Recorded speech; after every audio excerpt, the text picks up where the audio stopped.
No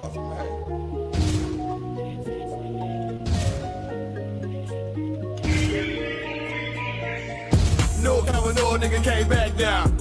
I thought I'd let you know that I was gone, but I never left. Come back now. I thought I'd let you know this brotherhood is a whip, and I never let it go. Never let it free.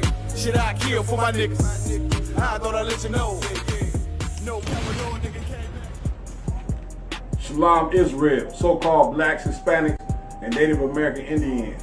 I.S.U.P.K Midwest under Commander General YAHANNA. We are doing the 4th annual Midwest Fire Weekend. It's going to be amazing. Everybody should come. It's going to be off the chain. General Muhammad will be doing scripture breakdown at the Chicago School from 6 p.m. to 8 p.m. Also, you got the Black and Brown lecture hosted by Officer Tabawan and Officer Yash. We're going to be having camp downtown Chicago from 11 a.m. to 5 p.m. All of the heavy hitters going to be in the building.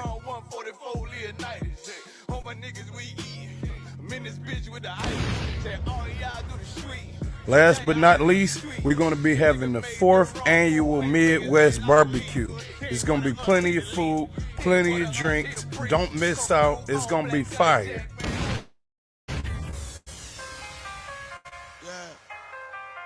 Hey, Shalom. The I.S.U.P.K is at it again. We out Chicago with it for the 4th annual Midwest Fire Weekend, July 22nd through the 24th, 2021. You took a loss, try to bounce back, but you blew it. Let me show you how to do it. Undisputed, I can prove it. Round one, we can do it. Nigga, ain't nothing to it. Ain't no cows, ain't no excuses. Let's get to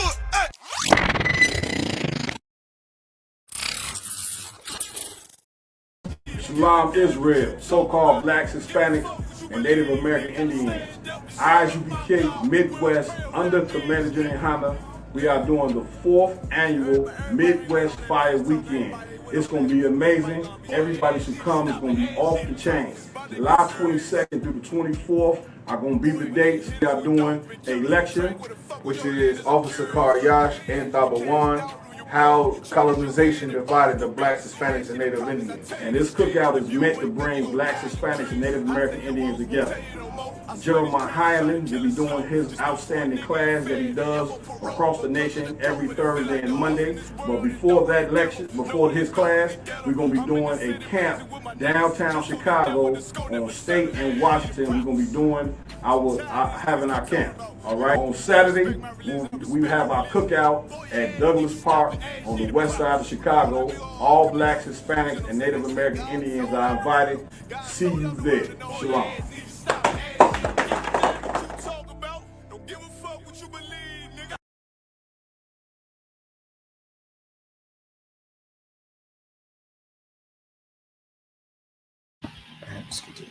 All right, clap it up, clap it up.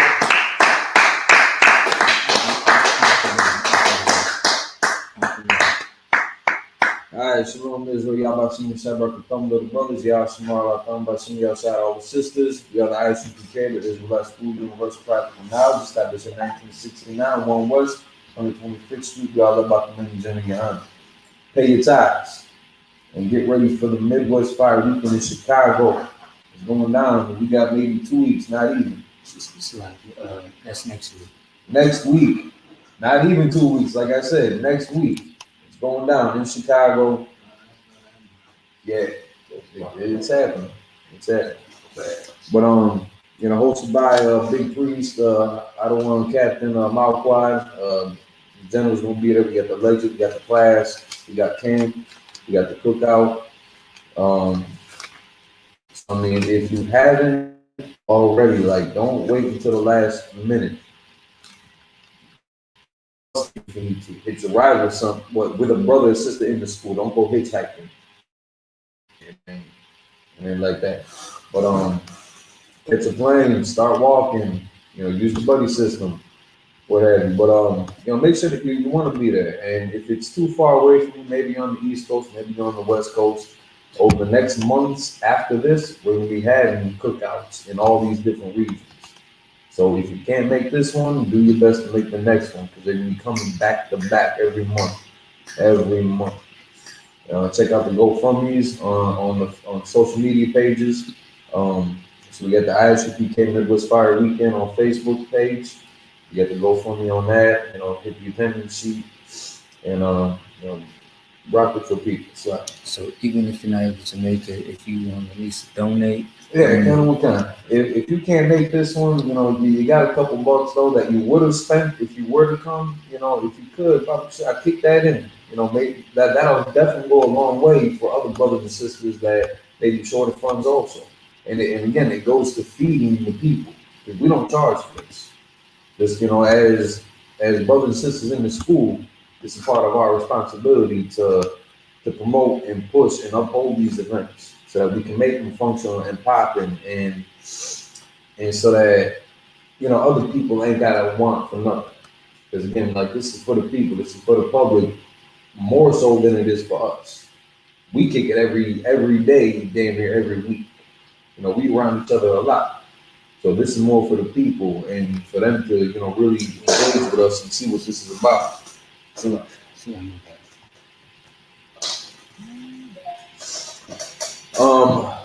So again, Tuesdays, brotherhood. Today's topic is going to be kind of focused on the importance of keeping the laws of the land while we are in captivity. And that's the main overview of today's topic. We in hell. We in hell. I think 9.5 out of 10 brothers and sisters can agree to that. And it's, unfortunately, it ain't for no reason. Now, we got put into captivity and we got pushed to the bottom of the social ladder, and other nations, one in particular, our oppressor's nation, got put over us. Not so much because the Most High had chosen him to be up here, just his propensity for violence and trickery and devilishness and wickedness got him to the top of that rank, that ladder. And without our protection, we got sunk to the bottom. And if you notice the polar opposites between our house and his house, you can kind of see the connections and the correlation between Esau and Jacob and how that still exists today. So the Most High did let him get puffed up, the same way that he let Pharaoh get puffed up. And they built up all that wealth, and they built up all them resources.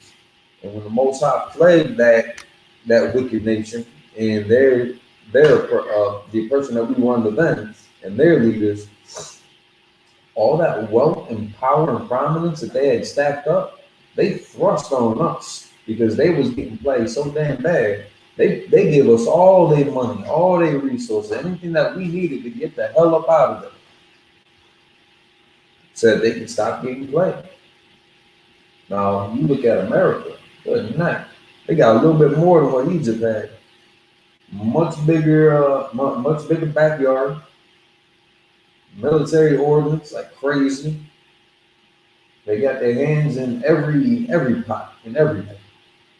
They got all the resources they would ever need to build a kingdom. Now you got a lot of other superpowers out there too, China making their way up. I mean, they've been up there too. Some of your Arabic nations, Iraq, Iran, Saudi Arabia. I mean, a lot of them, like they got money, they got resources, they have a military ordinance behind them also. The Israelis, I don't even want to call it Israel. Right. Africa, even though they're not like known worldwide, like for being like the superpower, they got all these different divided little countries and things like that. But they got their own military. And people can go to war with them and they can go to war with other people. Right. We don't have that. And that shouldn't be that shouldn't be the goal that you're trying to set. Actually, if I could too, what is it? 2 Corinthians 4:10. Spiritual warfare, not fun. Yeah. Okay. Um, it's understandable to take things personal. We live in a very physical world, and the way that it affects us, it hits close to home. Our children get affected by it. Our women get affected by it. Our brothers, our sisters, our mothers, our fathers, our best friends, our animals, our pets. I mean, shit, you can't even have a goldfish without that thing getting threatened if you live in poverty. Somebody might try to eat it. Hell, I don't know. Infestation. What's the word? Pestilence. I mean, all these unfortunate living conditions that we're being faced with, it drives us into a criminal mentality because we want to get out of that, and we're angry on top of all that. So we want to fight. We want to steal. We want to gangbang. We want to vandalize property. We want to throw, chunks of cinder blocks through, people minding their own business window. Mm-hmm. While they ain't doing nothing but chilling in bed, listening to some music. Lasciviousness. That's not who we are, though. That's who we become. And in the spirit of this oppression, under their influence, we fall away from who we are as a people. We God's chosen people, man. He did not choose us because we were thugs. He did not choose us because we were bank robbers and drug dealers and pimps and human traffickers. That's not how he made us. That was never his intention for us. We were supposed to be, like everybody wants to say across the, in the black churches, we're supposed to be that light to the Gentiles. We're supposed to show this world how to live a better way of life, give them a better quality of life, and to enforce the authority of the Most High. And his law, statute, commandments that he had given us that we were supposed to use to govern the earth. Now, there's laws of the land under that, the Most High's laws, such as, agriculture, the way that you're supposed to turn the fields and the crops and cycle the different locations where you're putting things. And when you have those crops, how you're supposed to leave the outside for anybody that may be unfortunate or any wanderers. It's like the subject. And that's called the Feast of First Fruits. And we just got done celebrating. Right, which is the 10% of what you have, which is your crops, your harvest, and things of that sort. And that's for the charity, the water center. That's for the charity of the people. That's not something you charge them for. That's something that can go to, aid and assist any orphans or any widow families. Again, brotherhood. Mm-hmm. And obeying the laws of the land. Now, in this context, I'm talking about the laws of the Most High, the laws of the land under the Most High. Mm-hmm.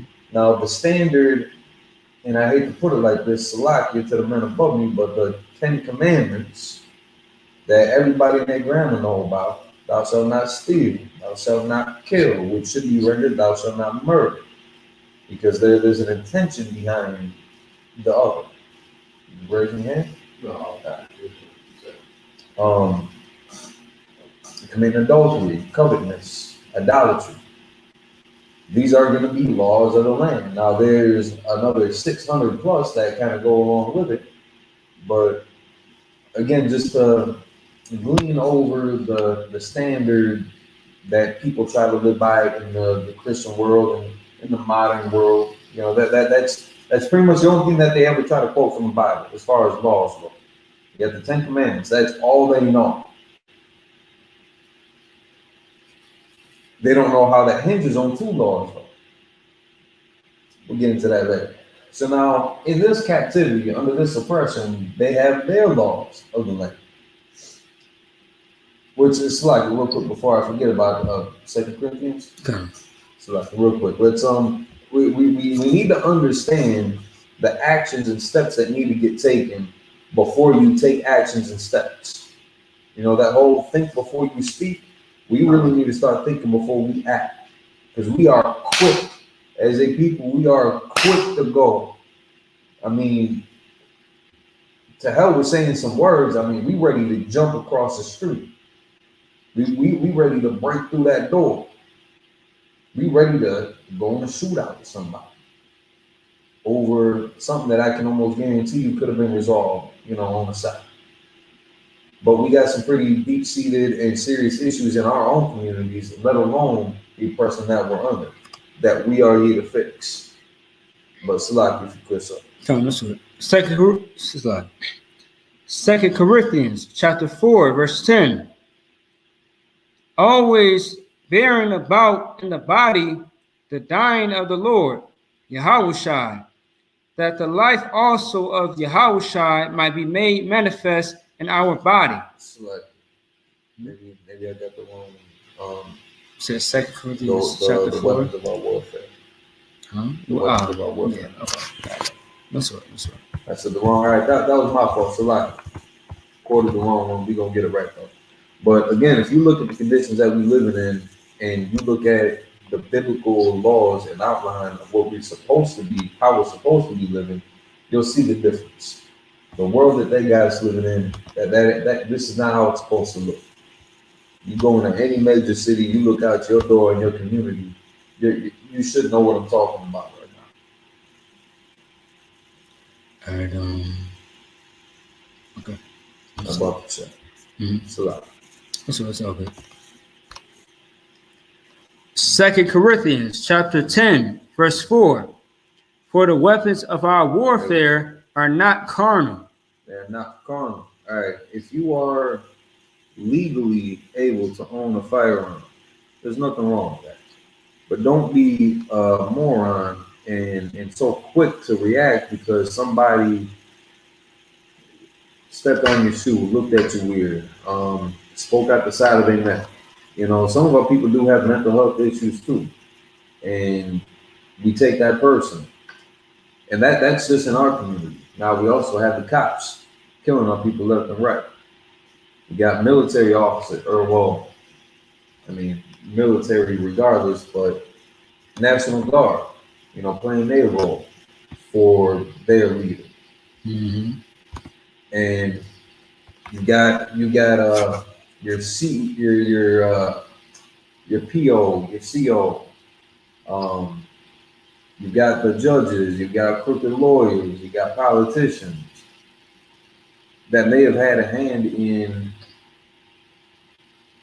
the conditions that, rendering the conditions that we live in right now, keeping us poor, keeping us in poverty, keeping the drugs in the community, keeping the liquor stores open, serving some nasty poison piss water.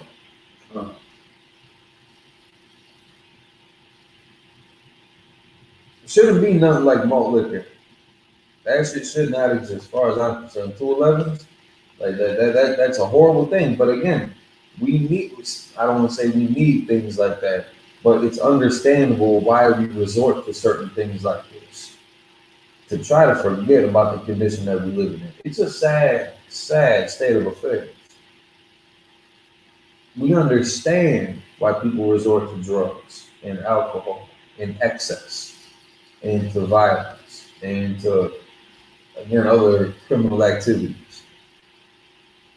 Some of them, just trying to get out of their mind.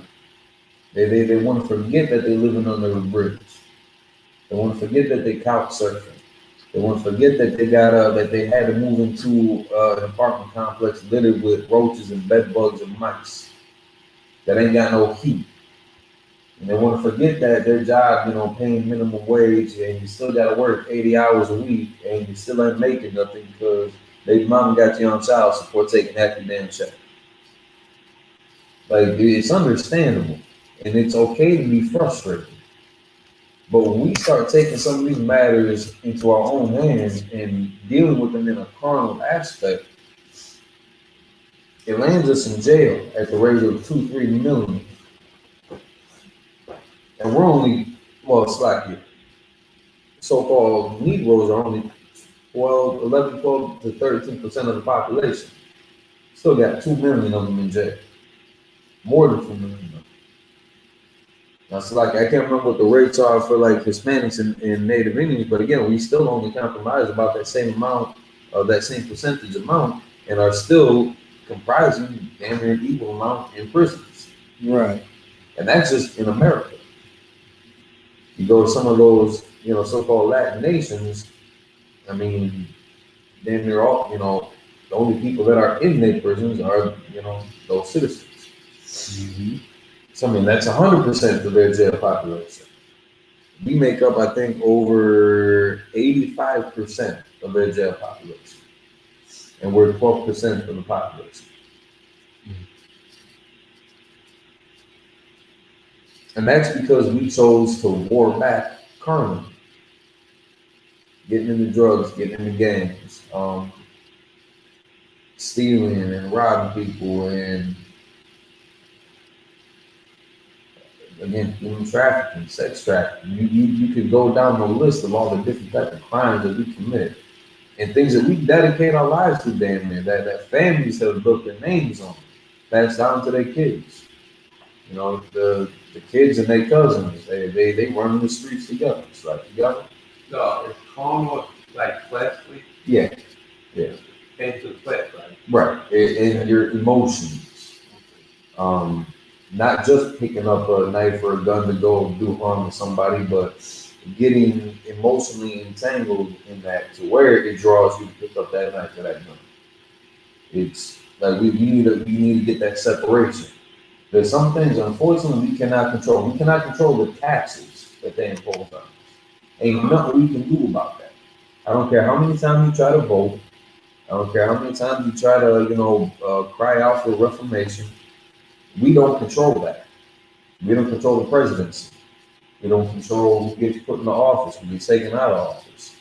Now, it might seem like there's, protests and petitions that you can sign that might have gotten somebody kicked out. And you might, pat yourself on the back. But that gift destroys your heart. Right.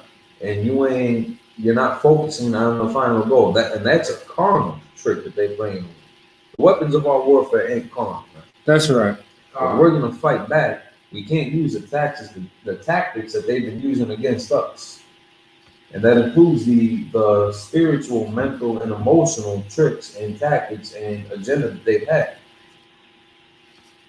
But if we could continue. Come. From the top. Okay. Come. 2 Corinthians chapter 10, verse 4. For the weapons of our warfare are not carnal. Carnal, not the weapons of our warfare. The tools of our warfare. How we would win this battle are not carnal. Okay? But mighty through God. Mighty through God. That's where our power rests. That's our arsenal. That's our ordinance. Exactly. To the pulling down to strongholds. Of these governments. Right. Of these offices. Here you go. That have ruling authority over daily decisions, daily life matters that affect us. Good. Verse 5. Cast it down imaginations and every high thing that exalted itself against the knowledge of God. Every sick thought that they got, that they can come up with, every haughty ambition that they have, that makes them feel, 10 feet tall and making us feel like, we're not even a foot off the ground. Everything that puffs them up and leads them, they're like their industrial revolution type thing. Right. Because with mechanisms like that, they evolved slavery. Using our own ingenuity, our own devices to try to make our job not as bad, they use that against us. Now you got to work 10 times harder because you're getting it done 10 times faster and you're producing 10 times more. Now you got to do that 10 times over again. You don't get the day off. It's like, brother, you got something? When you say putting down stronghold, that means like the youth and industrial tool and television, the things But the city of the Yes. All right. Yes. Not just that. City Hall. city hall, yeah. Hell, I bring it all the way down to the principal's office in kindergarten school. Come. You know, yeah, kind of how you said, every station, every position that they had of authority, they're sitting in their stronghold. They got their office, they got their name on their door, they got their little nameplate on their desk, they got a little suit and tie, and they're looking all jazzy and shit. Right. And they have authority. Come. They can tell us yes, they can tell us no. They can set the price of food and gas higher or lower if they really wanted to. Your judges in the criminal courts or in civil courts, even, any type of court, family court, they have the authority to put you in prison. The prosecutor's office, even, they might recommend 25 to life. That judge might be like, you know what, that was pretty bad. We're gonna give him 3 life sentences back to back. And there was a comedian that made a joke about this. So when that brother dies in jail, when he gets reincarnated, he's going right back to jail for life. Right. And then he dies in jail, he gets reincarnated, he's going right back to jail for life. Yeah. And if they had it their way, that's exactly how they would do it. Because I mean, how are you gonna give them 3 life sentences? What's even the point of that? Right. Exactly, sir. So, like, I mean, although that comedian made a joke about it, Real life. it's not just a joke. Yeah. It's real life. Again, 3 life sentences. How do you even equate that? That's why they call it a double sentence. So, for example, if you get charged with if you get charged with something, and they say, "Hey, you got a double sentence." What is a double sentence? First of all, what is the first sentence? Usually, how many years is that? If you're talking like till death, I mean like 25 or life. That's a double sentence. A first sentence would be around like, a decade necessarily, right? A decade is what, like 10? 10 years. Right. So double sentence, they're talking about over 20 years. So that could be 25 or 30 to life, going close to a 30 or a third sentence.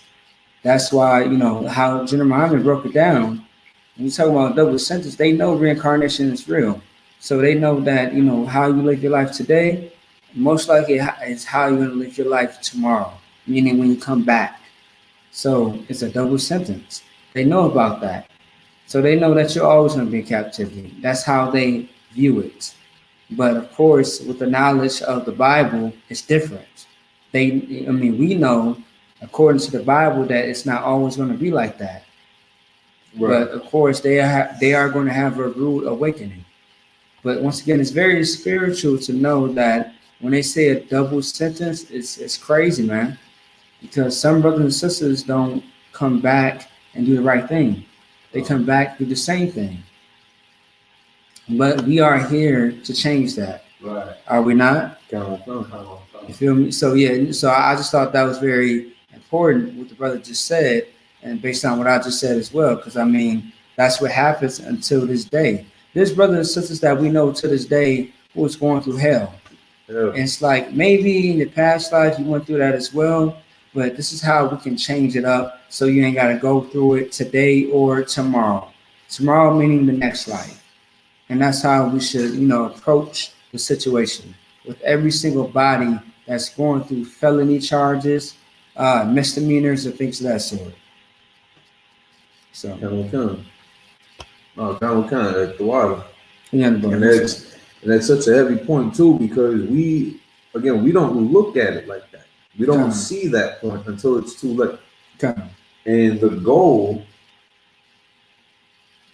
I don't want to say this is the only goal, but the end game, I'll say it like that, the end game is to regain control of this earth. Because the wicked are in authority right now, and the world is mourning. When the righteous are in authority, the world will rejoice. Proverbs 29:2. Proverbs 29:2. And In doing so, when the righteous are in authority, aka Yahweh Bashim Yahweh Shai Wa Yashala, when we are in authority and the earth starts to heal again and the people start to heal again, and yes, it's going to take a little while to break us of some of the practices worldwide, but with the death and destruction that's going to inevitably come with the changing of the guard like that, when these brothers and sisters come back, they're going to be coming back into a better prepared world for them, where there's not going to be human trafficking, where there's not going to be methamphetamines, where there's not going to be acid and marijuana and cigarettes and malt liquor. Again, some nasty stuff out there. But they won't have to be subjected to that same. Or it's like they won't have to be exposed to those same elements. Now they're still gonna have people on top. They're still gonna have people on bottom. If you was an Al Sharpton, if you was a mega hat supporter, if you was on Donald Trump or Joe Biden bandwagon, when you come back, you might not be in a good spot in life because you got millionaires. Kanye West, for example, brother got money. Prophesied against himself even in that gold digger song. Prophesied against himself because once he got put on, he left that ass for a white girl. He jumped straight through Kardashian, fake as hell. And then that man started losing his mind. It's like, I ain't trying to make this about him, but just an example, like somebody who's got power and influence and finances and resources to help his people. He came from Chicago, man. Like, they don't need some help in Chicago? Like, why are we always the ones forgetting about ourselves? Because we using that carnal weapon. We thinking that's how we're going to fight back. And that ends up destroying our communities. We end up in jail. We end up dead. Look at all your gangster rappers that are out there. Young men. Young men. I think that one brother wasn't more than like 14 years old or something. Out there in again, a lot of this coming from Chicago, like the more recent ones that I've heard of. I don't even remember all their names. I don't even listen to that. I think this is in the last like 2-3 years. Like there was a whole like slew of them that kind of went back to back. I think they were all kind of connected. Like some Lil Jojo, Lil Reese. Lil Jojo, I remember that name. Yeah, Lil Jojo, he died he got murdered when he was 18. That's still a young man, 18 years old. Yeah. I mean, when you're sitting there in your 30s and your 40s and your 50s, you look back at 18. That's a young man. And they die and get murdered even younger, and they get used to do the same thing at young ages. And we thinking that's going to be how we come out of oppression, or how we're going to survive during oppression, how we're going to clear our mind of this. Nah, because look at all the bodies that lie around. Where was I? I was just reading about this too. So like, give me one second.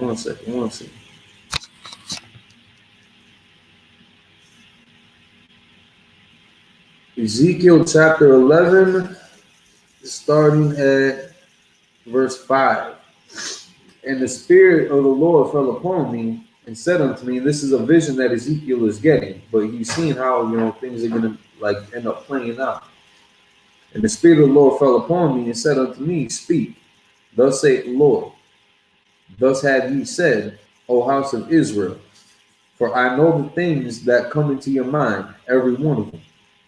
He knows we got some problems, man. Some mental health issues, lust, and again, carnality, that being kind of the topic right now from the verse that we were reading in 2 Corinthians, verse 6. Ye have multiplied your slain in this city, and ye have filled the streets thereof with the slain. Like, I mean, we stacking bodies out there. You got some people that you could almost call serial killers. Except, I guess the only difference is they don't really go out there necessarily with agendas and targets and things like that, unless you're a cripper of blood or something like that. Ezekiel 11, and that was 5 and 6. In verse 7, therefore thus saith the Most High Power, your slain whom ye have laid in the midst of it, they are the flesh, and this city is the cauldron. Now what do you do with a cauldron? You fill that with some dead meat. And you let it stew, and you let it bake, and you let it boil, and you let it mix. And it gets devoured. But I will bring you forth out of the midst of it. There is a way out, but it's not without the Most High in Christ. Right. There's no way we're going to get out of this if we keep on trying to use the weapons of warfare with carnality. But they're bringing down the strongholds. And it's like it, there was a little bit more to that, wasn't there? Come. First, Second Corinthians chapter 10, verse 5. Cast it down imaginations and every high thing that excelleth itself, exalted itself against the knowledge of God, and bringeth into captivity every thought to the obedience of Christ. Now, again, we're not going to get out of this without the Most High in Christ. Right. We need to keep our faith in our power. Right. We need to keep the traditions of our people. We need to keep the law, statutes, commandments of our ordinance. Now, that's the world over. If there was a law in St. Paul saying every 2 days you need to eat bacon, pork, bacon, we don't have to obey that law. Right. That's not the type of law that we need to obey. Right. So, like, 1 second. He's really paraphrasing what I keep hearing. Just let me. Oh, yeah, count. Well, Okay, I mean, that's definitely going to play into this because of the temptation. Go ahead. Keep that. This it. You want me to start over on this? No, we're gonna start the word. Well, actually, yeah, start over on that, and then we're gonna hit this, and then Okay. Dwayne, if you could, I want you to grab.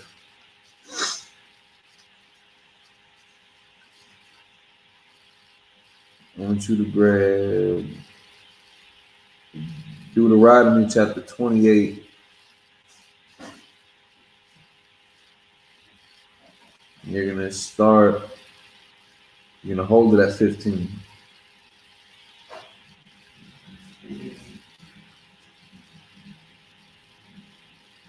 All right, to start off at 1. We're gonna skip down a little bit for time's sake after a minute, but start off at 1, 28. Select if you could, sir. That's what. 2 Corinthians chapter 10, verse 5. Casting down imaginations and every high thing that exalted itself against the knowledge of God. Now, again, against the knowledge of God. All these abominations that they come up with, and they be getting creative with it. They put pork in something that you wouldn't even imagine needed pork in. And whatever part of that pig is required for that ingredient is beyond me. How they even found that out. And then the necessity, the need to put that in there. Well, you've got so many different options. But for them, it's a financial thing. Not only a financial thing, but it's also a spiritual thing. They've been doing this to us since way before the Maccabees. But this is one of the best examples that you'll find of how they tried to assert that onto our people. No, because they knew that pork was against our laws. It was against our customs and cultures. They pushed that on us. They tried to force that on us. And if you didn't do it, they would put you to death. You proclaimed yourself a Jew, they put you to death. They kill your mama and all 7 of the kids. If you do not eat that pork, celebrate their customs. Those are not the laws that we are meant to follow. Those are not the laws of the land. That's the laws of men. Right. So like you said, that's not the laws of the land, but the laws of the men. Yeah. So like the laws of the land is the laws of the men. It's like, But so I said I that know what wrong, you're saying. I know what you're saying. Salak, yeah. So the law, Salak, if I may. Now the Bible shop. So the laws of the land is the laws of the land, meaning the people that's on the land, which is in earth. But the laws of the Most High is completely a different scenario.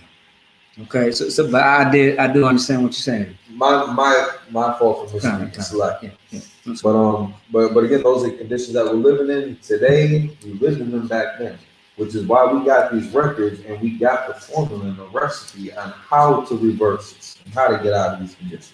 If I may too as well, like what Officer Amongabar is saying, like you following the laws of the land, it's very simple. How? Because if you're following law, statutes, and commandments, you go up against like you follow what America wants you to follow, meaning thou shalt not kill, should not steal, things of that sort. Now, does America follow those laws? Absolutely not. Right. But when you do it, they have nothing against you. They are more of shocked and trying to figure out what you are about because you are foreign. You have no target on your back.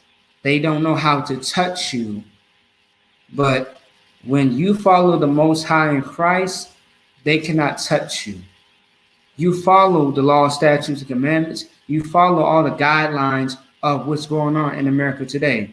You don't speed. Right. You don't, you don't assault. You don't try to kill or do any harm to any people. You don't do anything illegal. You play by the rules because of the law, statutes, and commandments, not because of the laws of the land. Right. Understand that America took your heritage, your culture from you and applied it to themselves. You want to say something, Duane? Yeah, I want the whole precept, but it's every law, but every not speeding. That's Paul. There you go. That's Corinthians. Con. You trying to grab it? I'm gonna copy this one over so I can get the phone back. I got you. I'm sweet. But yeah, kind of. I mean, that definitely that sets the tone for that's happened throughout our history. But again, how Adwan had said, they had everybody who was ever on the surface, kind of stating that they live by the laws of the Bible, and certainly not doing so, but they, appearance-wise, people respect them and people kind of relinquish authority to them. Okay. Mm-hmm. So now they're able to succeed, they're able to grow, they're able to flourish, they're able to set the precedent. And they're able to be like damn near free and clear in the open hypocrites without any recompense. Nobody expects them to pay back that debt that they owe. Nobody expects it because they won the war. I mean, you gotta give it to them. They fought long and hard. They had to do some crazy type of murdering to get this country. Because it started off with just 13 colonies. And look at how they grew. Look at how they spread. Good for them. Cheerio. They had to do a whole hell of a lot of bloodshed to get this country. To raise their kids and, have their wives and to be successful and live comfortably because they were fighting against their own oppressor, which was still in the people.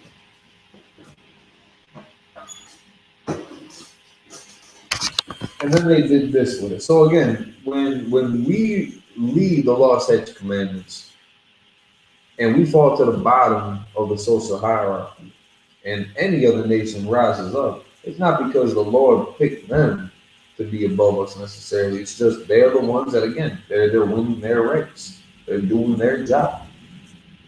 And it's one thing, because we've had wars amongst each other too. And it's one thing to, have a scuffle, have a disagreement or something, get into a fight. win the fight or lose the fight, and then now you're kind of subjected to the winner.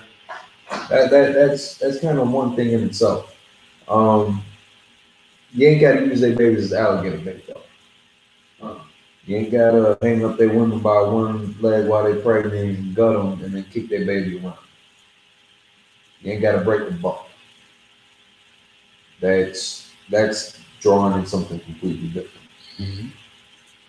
Winning a war, winning a battle, having control over that land, that's one thing. I understand it, we men. It kind of happens like that. You butt heads.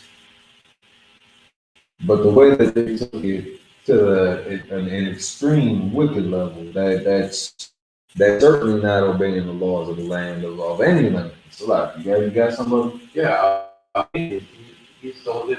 The head for bondage was scalped, cut him. And he was taking it wonderful. Yeah. Yeah. And with the eradication of the buffalo. Yeah. Food store. Did you see that picture of the mountain of the buffalo skulls? Yeah, I seen it. And that's crazy. I mean, there were tens of thousands of skulls. Yeah. And not because they were hungry. They probably threw most of that meat away. Yeah, come. I'm sure they wore the clothes, or, wore the wool and all that, and the leather from it, but they didn't do it because they were hungry and whatnot, trying to feed their families. They was doing it because we were hungry and trying to feed our families, and that was one of our main food sources. People we put small confidence. Yeah. And it breaks your spirit. It breaks your spirit. And that, that again, it's one thing to conquer a nation. And now they're subject to your rule. It's another thing to add smallpox to their blankets, trying to kill their women and children. Right? And you have to survive when we came on. And just dying, freezing. They didn't have to go to war with us. Yeah, learning how to make fire, with the oppressors, the devil did it to them. Giving them, learning the lay of the land. Yeah. Learning them where some good fishing spots were, good hunting grounds, good foraging spots. What plants would kill you? What plants are good for berries and vegetables and root vegetables? They didn't have to go to war with us. They didn't have to fight us for that. Right. We would have carved them out of chunk. There was plenty of space to go around. It didn't have to be that way. Now look how they took it. And now look how we've been influenced by it. So when we're talking about keeping the laws of the land, we're talking about not doing what they do to us. And that will also instill brotherhood too. Because again, every nation pretty much across the board, I don't think there's any country that has a theft legality. Like, okay, you can steal up to $500 of whatever you want from somebody, and we won't charge you with it. So like, how much did this camera setup cost? Honestly, Or you just want to hold up a couple digits? $90. All right, so Dwayne, you can steal this $90 camera, and we ain't gonna punish you for that. It's only like $90. You got to limit up to 500 though. You go past 500, Dwayne, you're gonna have problems. I don't think any country has any stipulations for that. You can't steal from people. It's not right. We work for the little bit that we got sometimes, man. We work for that. We work hard for that. Now, some people get it kind of the easy way. They steal for that. They sell drugs for that. Never mind the fact that you selling drugs to that next man or that next woman or to that child is destroying them. That's no never mind to you because you're getting your plasma TV out of it. You're getting a new car out of it. You're feeding your kid off of it. So who cares about the next man kid? But now America turns their back on it too. They say on paper, face value, it's wrong to do it. You can't do it. We got laws against it. But they're the ones that push those drugs in our communities. They're the ones that impoverish us so bad that we got to start stealing from each other. They put money in certain people's pockets to make other people look at them crazy. And it worked. God damn it, it worked. Look at the way we treat each other out here. Right. Horrible. Horribly. So in this, again, in the spirit of keeping the laws of the land, pay your taxes. Don't give them a reason to garnish your wages. Don't give the IRS a reason to try to kick down your door. Don't give the FBI a reason to come at you. Don't be a drug dealer or a gun runner, things of that nature. I know there's money in it, but now you always got to look over your shoulder too.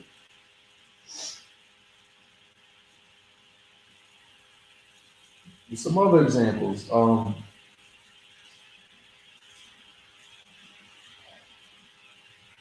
Get a driver's license if you're going to drive your car. Right. I know, especially in Milwaukee. I mean, you got a lot of people out there driving cars. They ain't got no L's. They ain't got no insurance. Their car ain't registered. It's not up to date. They didn't pass emissions or whatever. If you're going to be out there on the road, you're going to be driving around.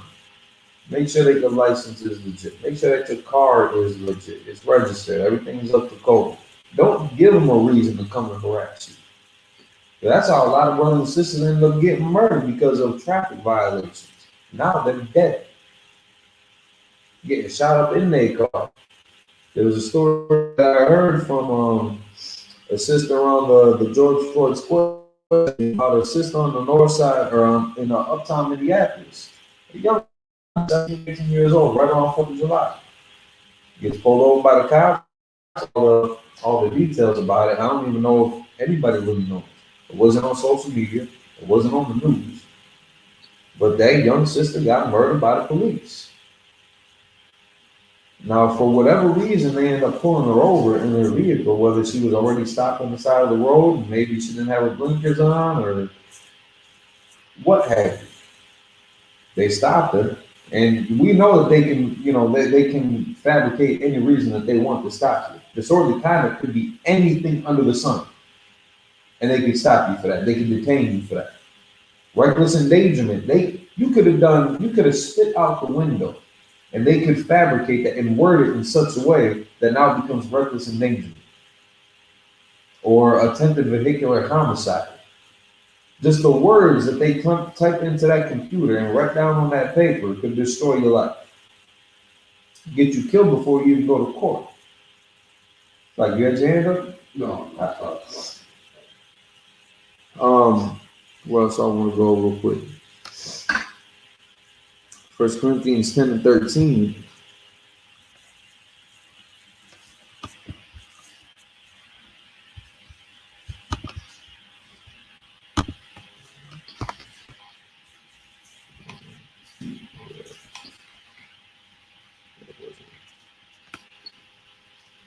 All right, 1 Corinthians chapter 10, verse 13.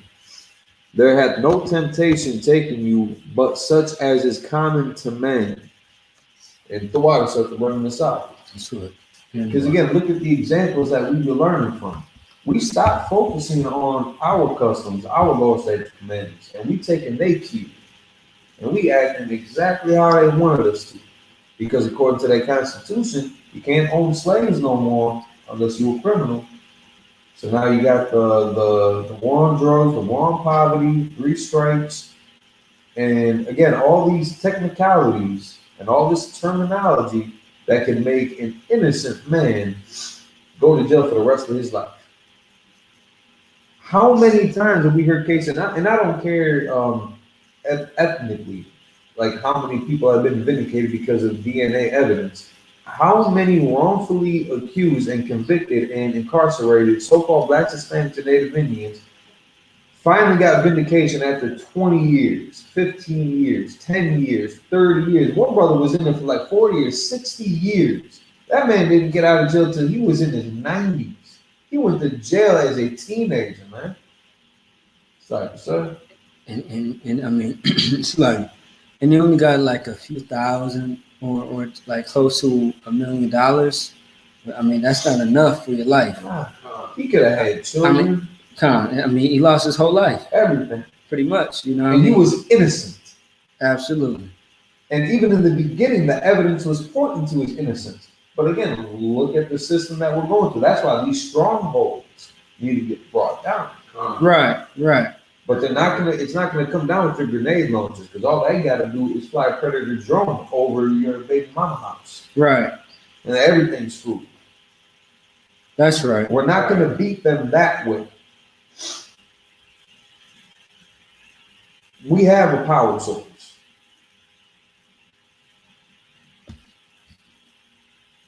And that's not the instruction. It really, I mean, it never, well, how would I say it? I can't say it never was because again, in the Maccabees times, we were being pursued. But that was like by the whole like army, the whole Greek army. Not the whole, but in that region, the people that were trying to conquer that land and those people, their army was set upon us. They were, I mean, you would see the chariots in the streets. You would see the soldiers marching up and down. Our people fought back. They're doing it so subtly and being so coy about it right now that it lulls us to a sense of comforting. We think it's okay to just, I'm just smoking weed. That's it. Now that, hey, I'm just snorting weed. And, you know, it evolved so quick. You know, it used to just grow up out the earth. Now it's growing in the lab.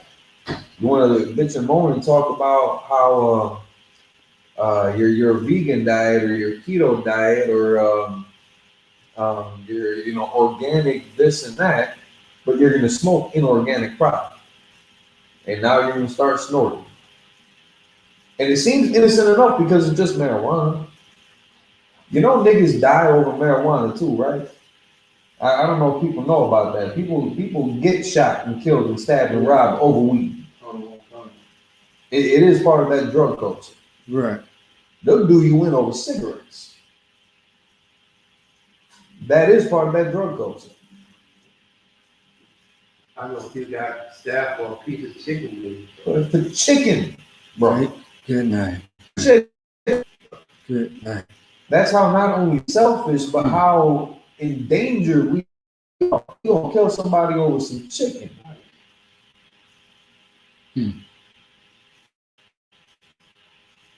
It's like, Sir? I've also heard about a mother trying to stab and kill her son over some watermelon, the last piece. Oh, the last I heard about that, Yeah. And that's not a fake story. That's a real story.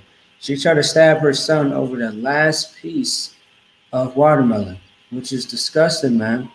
It's not that goddamn serious. Because of poverty, we are in hell. We are in heat. Because we are in heat, we are ready to go against each other in any way possible, whether we are family, friends, or we are strangers. We don't give a damn. We are ready to go at each other at any cost. It's like, go ahead. Yeah, we lost. You know, a lot of us don't know. And it's been like that for generations. Right. You know, imagine we start. I mean, we've been spreading this truth since '69. Right. And it's been ignored damn near since '69. Not by everybody though. Just like when YAHANNA went into his people and his own received him not. It wasn't everybody that rejected him, but the people that were threatened, the people whose position in them strongholds that was threatened by his presence and his rulership, those are the ones that rejected him. They already had their seat in the councils. They already had the respect of the people, and everybody's eyes was already on them, and they had their ear. If they said something, the people would listen to it. Your Al Sharptons, your Jesse Jacksons, your Creflo Dollars, your Eddie Loans, your Peter Popards, and all the little cohorts. They're in that position of influence. Telling you that you gotta live right, telling you gotta do good, you gotta be like this, you gotta be like that, but they ain't doing it. So when we talk about, again, living by the laws of the land, it's not as complicated as it may sound. Listen, if you got a 9-to-5 job, you're getting W-2s, you know, again, file your taxes. If you owe any debt to the IRS, work on paying that back. If you got student loans, hospital bills, things like that you got to pay. Don't put yourself in debt. Try to pay that back so that your reputation is in good standing. Where, like, all right, I want to finish this off real quick. 1 Corinthians Because the next one I'm gonna get to is when his ways please the Lord. Okay. Even that enemies, so be at peace with people. Okay. Yeah. I'm gonna finish this off. First Corinthians chapter 10, verse 13. There hath no temptation taken you, but such as is common to man. God is not tempting you with crack cocaine. He's not tempting you with prostitution. All of these things are against the laws of the land in your common areas. I think maybe in like Amsterdam or something like that, prostitution is legal. I think maybe in Vegas they legalized it and whatnot. You got certain countries that have legalized narcotics, and it seems like such a great idea. Everybody can just get high and do whatever they want whenever they want because they're not committing criminal acts anymore. Crime has gone down. They're not getting arrested for it because everything is legal. So crime rates have gone down and thievery has gone down. But even if they were to make that legal, like I don't think that would work in America. People are way too far gone. If you give them a red light to, get methed up all day long, however the hell they want, I mean, those kids that shot up the Columbine school, they were sober. You let the trailer park loose with methamphetamines and cocaine and barbiturates, like it's gonna go bad. Yeah, come. All right, to finish up 10 and 13. But God is faithful, who will not suffer you to be tempted above that but will with the temptation also make a way to escape to bear it. If your crutch was drugs, come back into the truth, you're still going to see the drug epidemic. You're still going to see drugs in the community. He's just not going to dump it in your lap. But like you're not going to be walking down the street and say you were a crackhead. A kilo is not going to fall into your lap, and he's going to tempt you with that. You're going to see people on drugs go around you. You're going to see the drug dealers around you. But also because of the spirit that he puts on us, and because he knows you'll be able to bear that too. He's not going to let you fall into temptation for that. You're not going to just slip back into the ways of men and the temptations of men. Because now you're fighting for your higher power. I don't want to say your higher power. That sounds too AODA to me. But you're fighting for your power, I should say. And keeping that faith. And the faith that he has, not only with you, but again, with our forefathers, covenants that he established with us, that we are fighting to come back into. It's one thing to just be sober and try to be a good person. It's something different trying to get sober, being a good person, keeping the law, statutes, and commandments that the Most High gave us. There's a difference in between the two. Because you can, get sober, be a good person, and go off and be a LDA counselor, a teacher, a mechanic, engineer, astrophysicist, whatever, and still not keep the laws. That temptation of man, you're not going to be guarded. If you step away from that lifestyle and you're keeping the law, statutes, and commandments, you will have that hedge around you. You're going to be protected. Like, again, there's a difference in the lifestyle. But Proverbs chapter 16, verse 7, when a man's ways please the Lord, he maketh even his enemies to be at peace with him. It's like I want you to read that again. After I read this, all right? First Corinthians? After I read what I'm going to read right now, you want me to read First Corinthians? I want you to read this. Okay. All right, that's what. If you don't mind. Sure. All right. Ecclesiasticus chapter 2, verse 1. My son, if thou come to serve the Lord, prepare thy soul for temptation. Right. So if I may keep going. In Proverbs 16 and 7, when a man's ways please the Most High, he maketh even his enemies to be at peace with him. Okay. So I mean, again, you're gonna be protected It's almost like they ain't even gonna pay you no mind. They just gonna get out there. They gonna leave you the hell alone. But you gotta come home. If you ain't making them changes in this direction, you can be a good person all you want, and yeah, good things might happen for you also. Ain't nothing wrong with that. But you're gonna be doing that damn near alone. You might have the support of other men, of your friends, of your Alcoholics Anonymous sponsor, of your probation officer, of your counselor, but it's again that's still almost nigh unto what we had read in 2 Corinthians with our weapons of warfare are not carnal. You're relying on man for that. You need to rely on our power for this. That's the only way we're gonna get out of this. Coming back home, man. And it gives you a better quality of life. It teaches you how to not only govern yourself in your life, in your house, how to teach your kids that, so that when they are growing up and the influences that they're going to look for, their eyes going to be pointed at you first, and then everything else, like you're going to be the standard, and everything else is going to pale in comparison. Yes. Okay. Kind of focus on what he said. What he said. My son, that there comes to serve the Lord, prepare their soul for temptation. Prepare their soul from temptation. How can you break that down?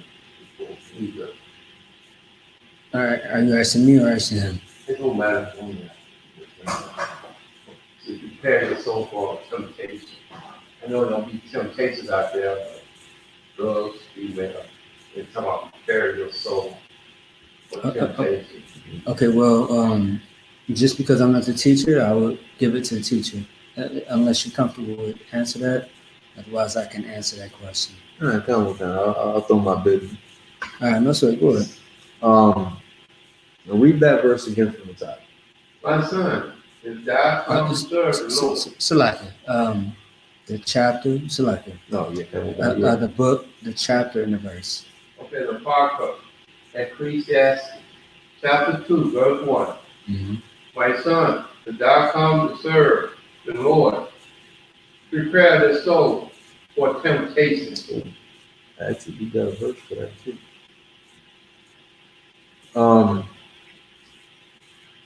What is, all right, here we go. So let me just run this by you to see if this would be applicable to it. Prepare your soul for temptation when you come to serve the Lord. They don't want you to serve the Lord. The prostitutes don't want you to serve the Lord because they want your money. They want you to sleep with them so they can get some, a couple bucks so that they can maybe either go get high or feed, all 10 of their kids or something like that. The Christian pastor does not want you to serve the Lord because if you genuinely serve the Lord, you're going to step out of their church because you're going to see the hypocrisy there. You're going to stop paying your tithes to them. They're going to tell you to serve God. They're going to tell you that they serve God, but they don't want you to serve the Most High in the proper way, the way it was meant to be for us, because they're going to stop loving white people. It's like they're going to stop loving our oppressor and they kin. They're going to stop loving all the other nations before you end up loving your own, and that's going to bring power away from them. That's going to increase their stronghold. So they're going to throw things at you. That's going to sound good. It's going to look good. It might remind you of a feel-good moment that you had maybe when you used to get high, or when you used to, that thrill that you may have gotten if you were a thief, or if you were a stick-up kid, you actually like strong. If you were a degenerate gambler, and you got that thrill of scoring big times, that downfall of, well, shit, now you just went belly up, and you just put your mortgage payment on on a crap table, and then lost everything. So You might get one of those sweepstakes calls saying, "Hey, you just won, like a 2 nights, 2 day, 3 night stay in Vegas," and things like that might start running through your head. Some of those memories, some of the flashbacks, and those temptations of men. Right. So prepare your soul for temptation when you come to serve the Most High. Because all that wickedness that you leaving back in the earth, all them demons, they don't want you to go nowhere. They want you to stay right there with them. Because as they're dying, I mean, they need company. Misery loves company. So that's where that's coming from. And got a couple. As far as that. Nah, we use that. So that's for a way to. You go ahead. No, you're on the right path though. As far as what you're talking about right now. I said the one that we was just on, and I believe it was the First Corinthians joint when he came in the back. Because then that kind of comes back into this, 1 Corinthians chapter 10, verse 13. There hath no temptation taken you, but such as is common to men. That's going to be that temptation that you got to prepare yourself for when you come to serve the Most High. Things that you used to do back in the world, that's going to want to try to call you back into. I want to stay there, motherfucker. I want to stay out there. Which can be a great deterrent, because there's a whole hell of a lot of those temptations out there in the world. And for a lot of brothers and sisters coming into the truth that are fresh coming out the world, like it's gonna be rough. It's gonna be rough. Your family may you may have partied with your family, with your brother, your sister, your mom, your dad, and now all of a sudden you stop celebrating birthdays. But now everybody's going out to the hotel, and they want to bring you, they want to bring the kids. You're trying to live a different life. You don't want to be a part of that no more. You still love people, but you just don't want to celebrate them customs. And they might pressure you a little bit. Some people might get their feelings hurt. And because you're, a considerate and gentle and kind-hearted person, you might be like, oh, damn, all right, I don't want to offend you. I don't want to be rude. All right, I'll come with you this time, but you got to understand, I'm trying to turn a new leaf. I don't want to do this no more. Oh, yeah, I get it.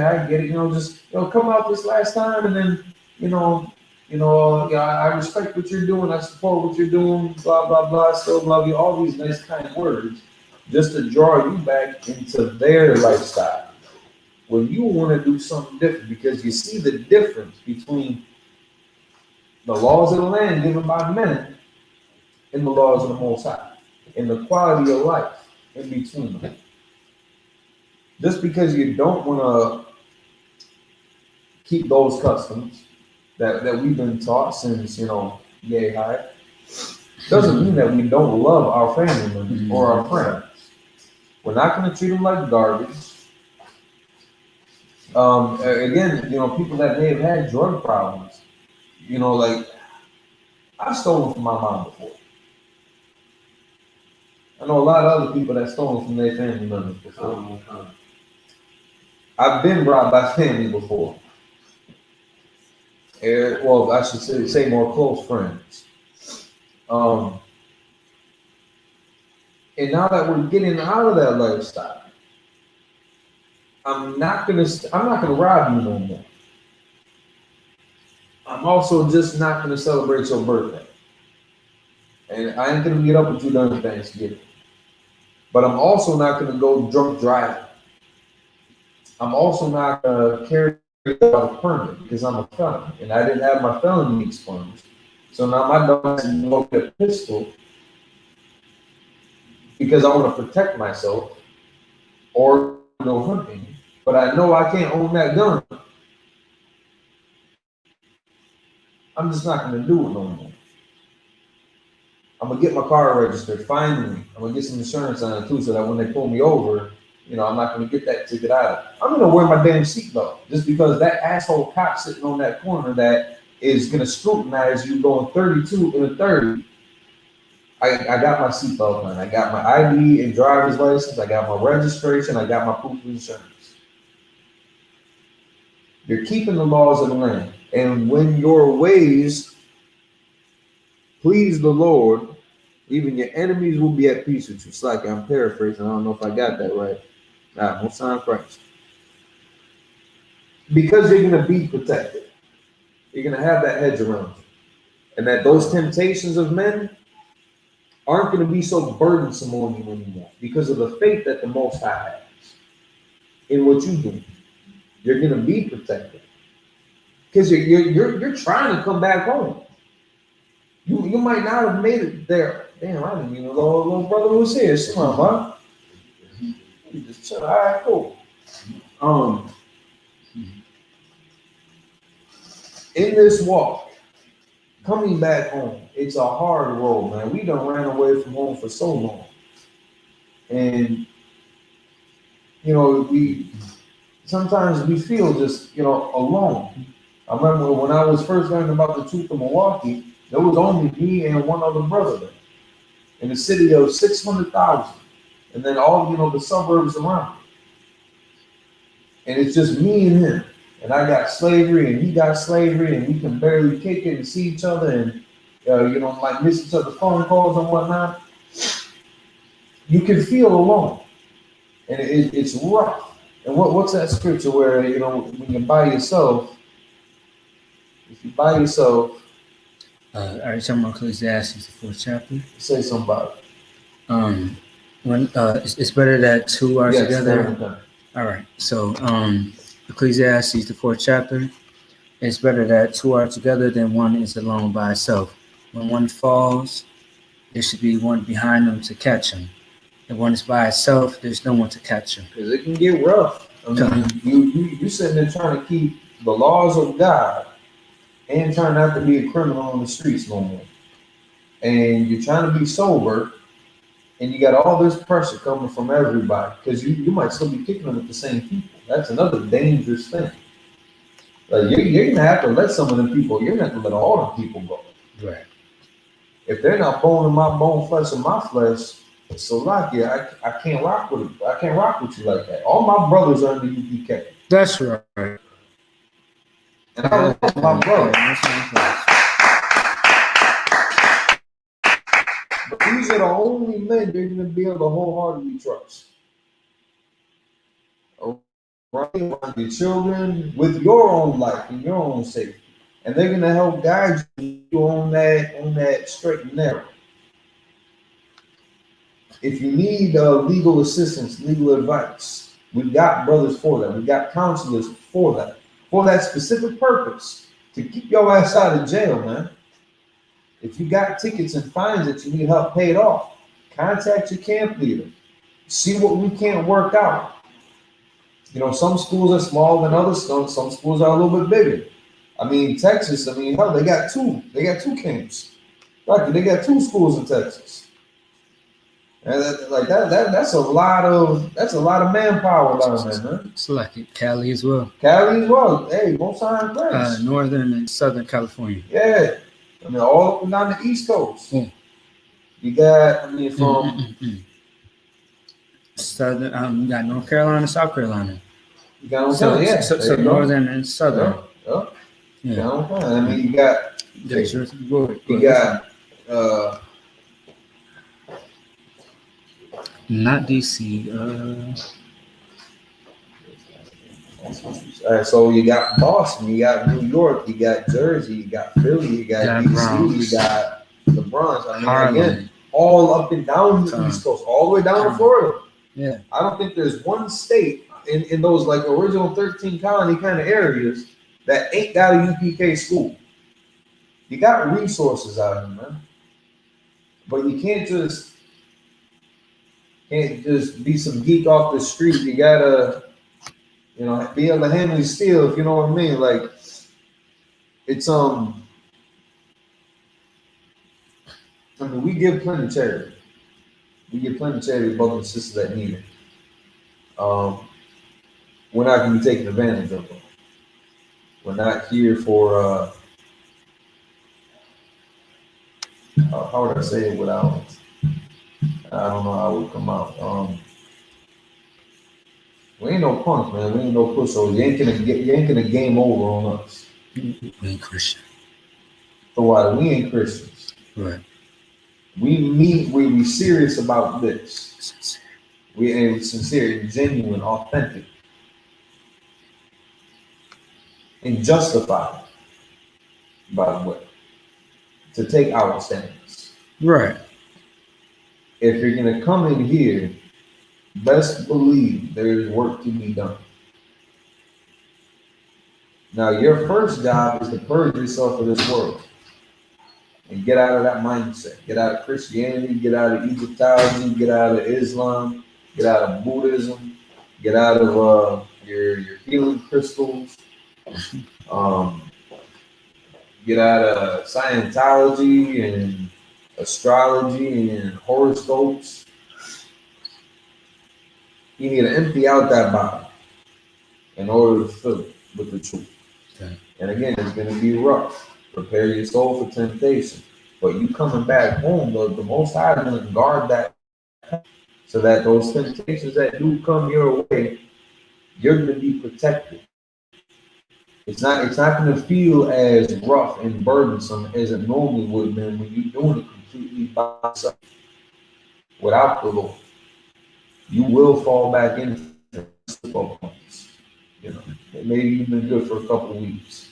You're just gonna slip up that one time, and now you're good for a month, and you're gonna slip up a couple more times. You're not keeping your faith. That's why you're slipping up. It's not because the Most High, accidentally dropped you. You slipped through his fingers while he's carrying you in the sand, and now there's only that one set of footprints. Mm-hmm. Again, we ain't no Christians.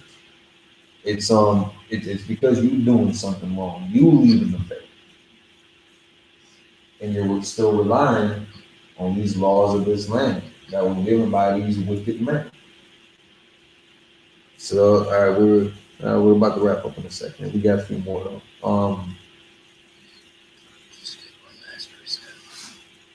Skip the last. Skip one last precept, and then you can end it. Unless we get some more. Two. That's right. That's right. No, you know what? It's a lot. It's a two. Go ahead. Okay, cool. But yeah, we are about to wrap this one up. I want to get Proverbs 16, verse 9 real quick.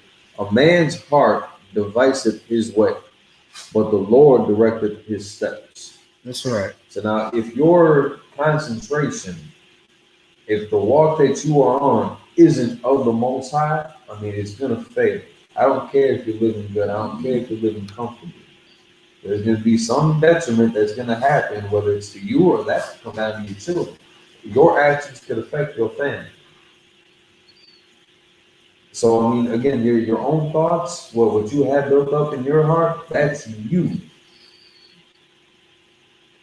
But if that's not comprised of your dedication to these law, statutes, commandments, again, you're how would I say it? You're going to be doing this alone.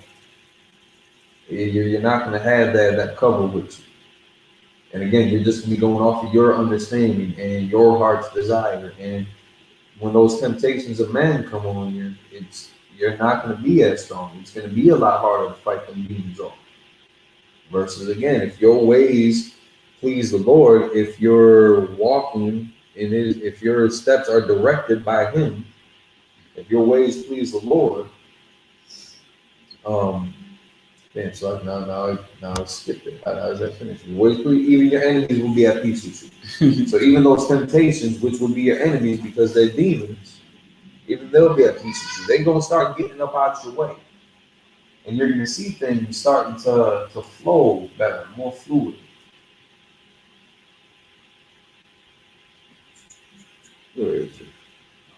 So the last one, just to kind of illustrate the difference, and this is from YAHANNA, Matthew 22, verses 20 and 22. And he saith unto them, well, all right, let me get the full chapter just to give you the context. So the Sadducees and Pharisees were again sitting there trying to confound them, trying to trick them up, trying to get them, caught up in a lie or prove them to be false. And to win back the favor of the people too, because a lot of people started leaving.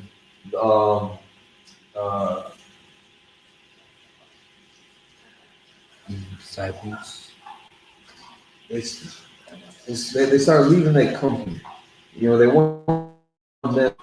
They started learning from Yahweh. Even the Sadducees tried to come up to him, and even if they were mocking, they would call him teacher. They would call him, because they knew his position. They knew his authority amongst them, and they knew that his authority undermines their authority. So they were constantly trying to trip him up on something. So they had approached him. I think it start at verse 17. Verse 17. We are in Matthew 22, verse 17. Hey, I just turned this thing to the bottom. I'm finishing up and then.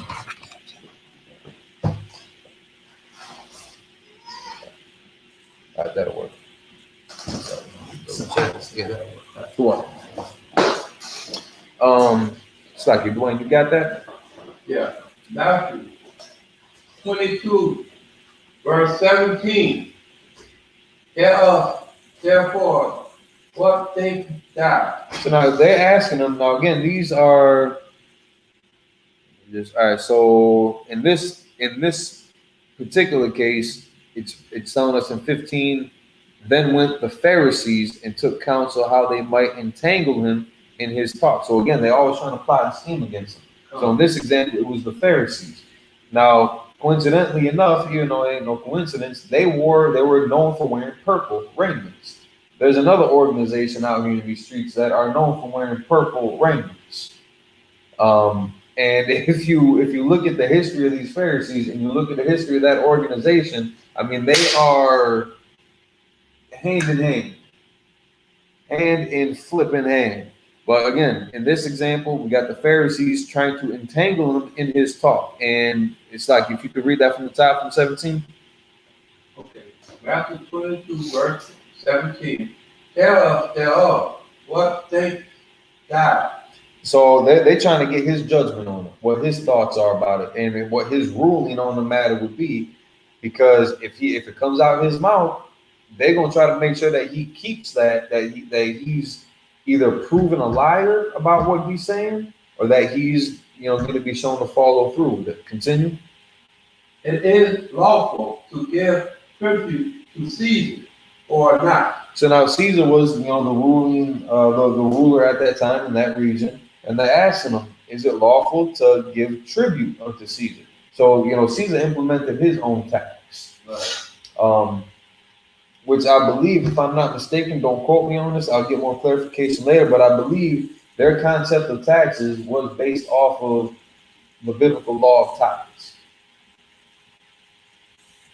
So let me get this screen back. Continue. Verse 18. But Jesus perceived their wickedness. Now he peeped game. He knew what was going on. He saw that. And said, why till ye me, ye hypocrites? So now he called them out for their own wickedness.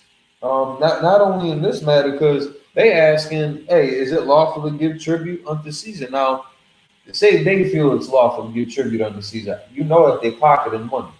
Right. Say they think it's not lawful to give tribute to Caesar.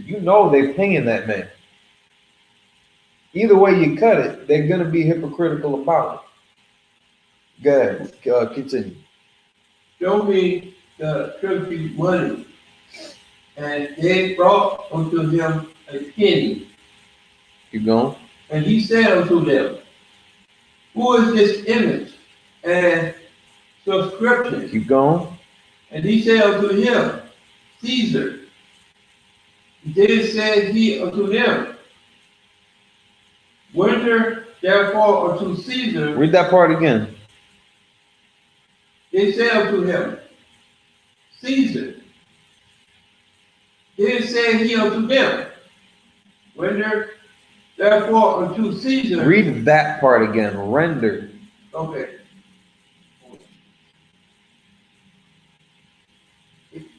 Pay therefore unto Caesar the things which are Caesar's, and unto God the things that are God. So render therefore unto Caesar the things which are Caesar's.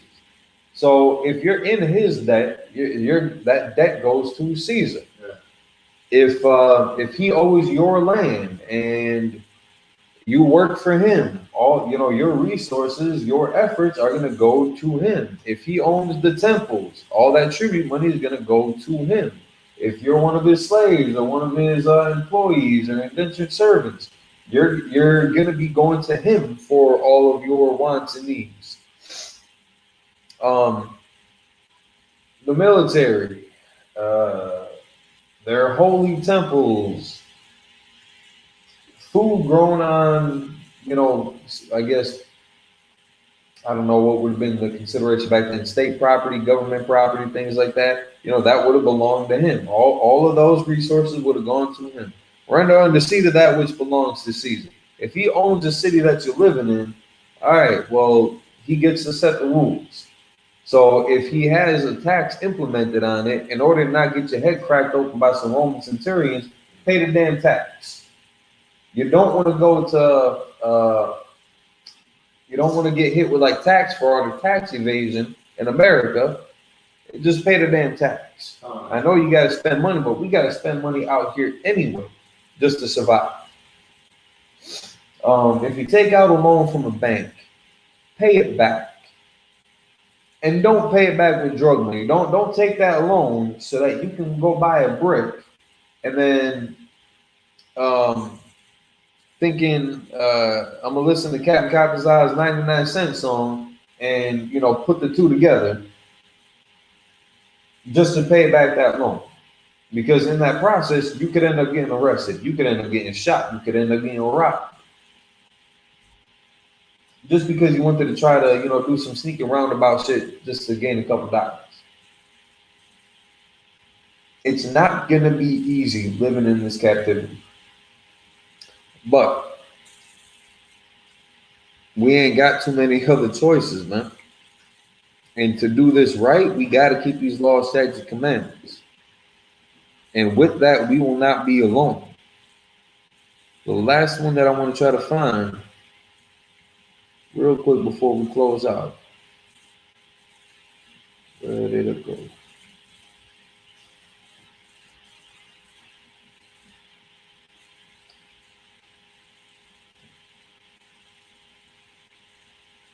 Salaki, give me 1 second.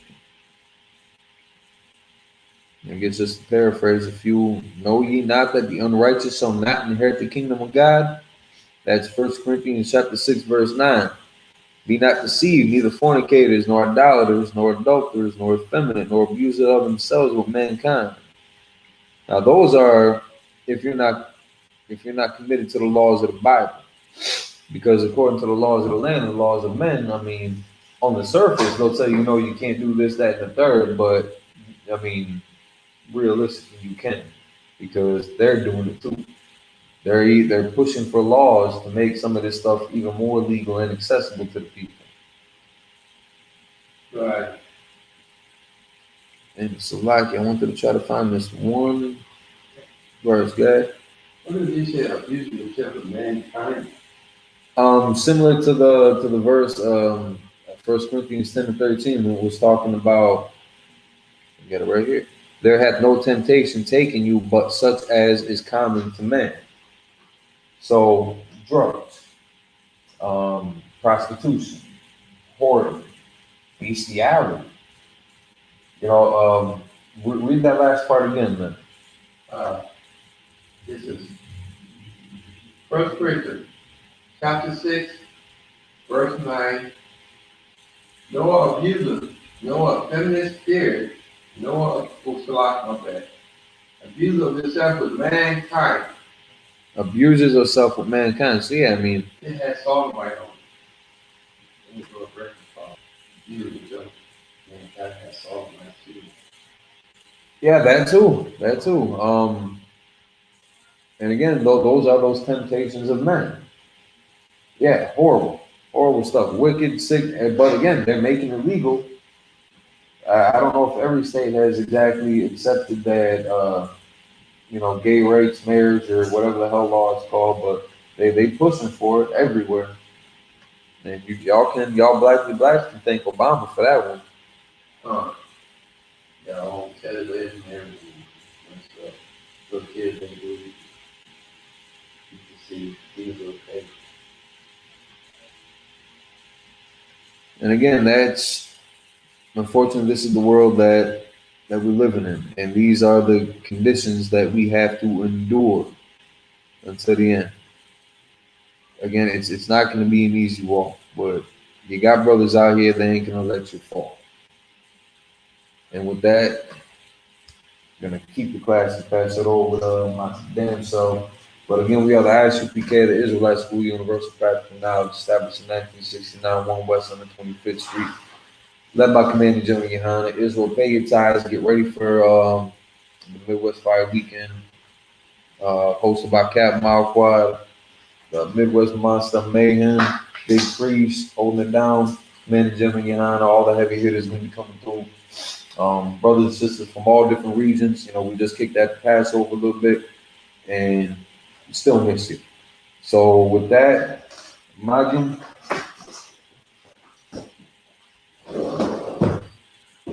I.S.U.P.K security announcements. It's like you ain't gotta turn your head. Well, the I.S.U.P.K started out at 1 West on the 25th Street, Harlem, New York. Wolfing brothers and sisters. When a new brother and sister comes into the school, they are offering this for 6 months. They are to be saluted on it. They present themselves in the world. If they need transportation, the teacher will arrange it. After 6 months of an interest in a particular person, he or she must get permission from the head to marry. Get permission from the head to speak to a brother or sister. There's another 6 months the brother and sister will court each other. After this 6-month period, the brother and sister will get permission from the head to marry. Tithes, which is a commandment. You can find it in Numbers chapter 18, verse 21, and Malachi chapter 3, verses 8 through 10. It means tenth in the Hebrew, I.S.U.P.K. 10% of every penny of any increase the Most High gives you, give to the treasury department and teacher. Priest fund, free will offering. It's like a free will offering for priests, not mandatory. Whatever amount you would like. So you can still go to I.S.U.P.K.com, scroll down to the donate now button. I believe it's through the PayPal accounts, or you can just enter in your card information if you can pay electronically. The address is on the website also. I believe it's the P.O. box for the Philly location. If you wanted to send like a money order and things of that nature. Otherwise, if you have a Zelle account, the first name is Israelite School, last name is U.P.K. The email is tithes@ISUPK.com. So you can pay your tithes and make donations there. Otherwise, pretty much every school, you have to look them up individually to see what account access they have. But for example, we still have the Cash App, so you can go to $ and then in all caps, U.P.K. Minnesota. Every school probably has their own Cash App account. Some may not. You can contact the school, find out for yourself. And any contribution you can make, certainly more than welcome. Hit up that GoFundMe on Facebook. I actually became Midwest Fire Weekend. We're almost at our goal. We're close. So, brothers and sisters, dig a little bit deeper, throw on what you can collectively. We can make this happen. And, it's not all falling on one person. Upcoming holy convocations, September, I believe 6th, I don't know, saying we kick off the Feast of the Blowing of the Trumpets. And we'll get into the history of it, as we get closer to it. But it's a glorious story. And again, we got the Midwest Fire Weekend coming up, and then we got the East Coast Cookout, then the month after this. So in August, we're at the East Coast Cookout in, I believe it's going to be in Harlem, New York. So again, you can go online, I.S.U.P.K.com, and find the links for that school and see what their agenda is. Any brother wants to be trooper in the school, start wearing all black. That means your boots, your shirt, your pant, your headband, and/or scarf. And with that, we'll find you out for the knowledge. You see the Lord's Prayer and Eat. Abanaw, Shema Shemayim, Kodash, Yah, Ayah, Shamkat. Yahweh, Yahweh, Malakaka, Malakaka, Taba'a, Yahweh, Rakazaka, Rakasaka, Hayat, Hayat, Aisha, Aisha, Ba Arakaza, Arakasa, Kawa, Kawa, Hayat, Hayat, Ba Shamaya, Bashemaya, Nathan Lanawa, Nadam, Nadab, Lacham, Lakam, Call, Kaw, Yawam, Yahweh, Wasalak Lanawa, Washamak, Sunaw, Wasalak Lanawa, Washamak, Runah, Kabawat Nawa, Kawa, Walk now, Kasalak Nawa, Asavat now, Kabawat Yanawa, Kawa, Walk now, Wala'a, Wada, Tabaya'a Nawa, Shabba, Ye are now, Mansaya One, Mashai one, Abal, Abal, Hawashai Nawa, Abba, Shai now, Mayan, Maya, Rai, Right, Kaya, Hayat, Laka, Yakar, Hamalakwa, Amalakwa, Waha Allah. Wa, Allah, It's like, I guess it'd be more pronounced Waha Allah. Wa,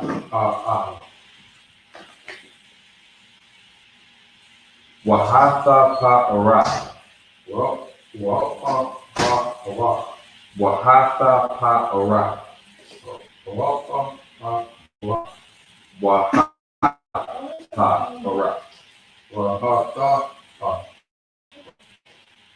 La'ai Walamyam. Aman. In English, our Father, art in heaven, hallowed be thy name. Yahweh, thy kingdom come, thy will be done in earth as it is in heaven. Give us this day our daily bread, and forgive us our debts as we forgive our debtors. And lead us not into temptation, but deliver us from evil. For thine is and the power and the glory forever. Amen. Pray to bless Israel in the evening. Yahweh Ba'ashem Yahweh Shai. Barak Lanawa. Waya Sha'ala. Waya Sha'ala. Wahak. Bayat.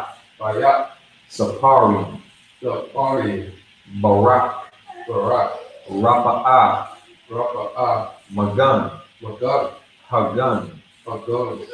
Now, at this time, we can say the name of the loved one once. Everyone repeats that name once. If you're following us on social media, you can type in the name of a loved one and we'll send the prayers up with you. The Davis family. U.P.K. Minnesota. U.P.K. Minnesota. U.P.K. all through the earth. U.P.K. all through the earth. The Israelite School of U.P.K. Israelite School, U.P.K. U.P.K. Minnesota. U.P.K. Minnesota. Benjamin. James. David. Whitney. Annalise. McIntosh family. McIntosh, Raphael. All of Israel. Good day. Ba'ashem Yahweh Shai.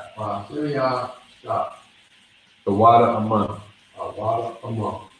What we just said was in English, Lord, in the name of Yahweh Shai. Bless us and Israel.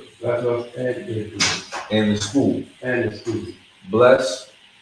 Heal. Shield. Protect. A loved one. In the name of Yahweh Shai.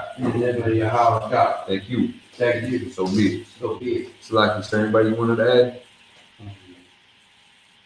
I.S.U.P.K. Minnesota. Israelite School U.P.K. All of this. Yahweh Shai. And the generals. Captains. Officers. sisters, children, children, Israelite School UPK, July School UPK, I.S.U.P.K, Minnesota, I.S.U.P.K, Minnesota, all of this, all of Israel. Ba'ashem Yahushua, Dwada Aman. Blessed are you, Yahweh, King and all things living. Yahweh, in the name of Yahushua, listen to us now, right now.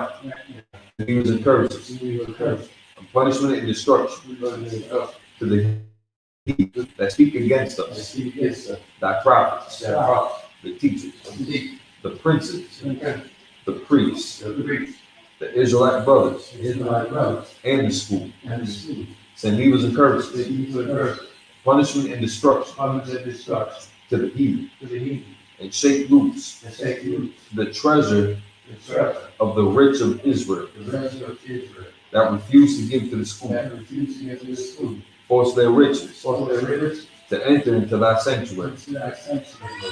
Saying he was encouraged, and punishment and destruction to the Edomites and the nation, and the drug dealers, the court system, the prison system, Planned Parenthood, all the governments of our enemies, Amalek synagogues and arms, Roman Catholic Church, the Pope, Islam, Christianity, Egyptology, militia, Ku Klux Klan, every nation, skinheads, Pacific gay movement, lesbian movement, spies, workers of witchcraft, National Space Program, Army, Navy, Air Force, Marine, Wall Street, open up the internet, and the airways, cable access channel, and radio channel.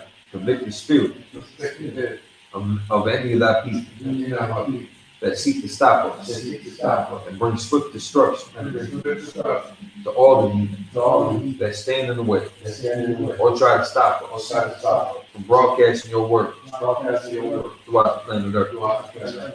Let loose all the plagues, cause them to go to and fro through the earth and consume them. Let the plague shake the house of the thief and the murderer. Let Yahushua, Michael and Gabriel, down with the flying saucers, punish all the heathen that come up against us as we speak thy word.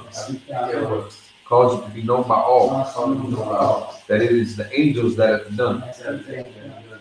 Cause it to be spread through the media throughout the whole world. Cause them to shake it that come.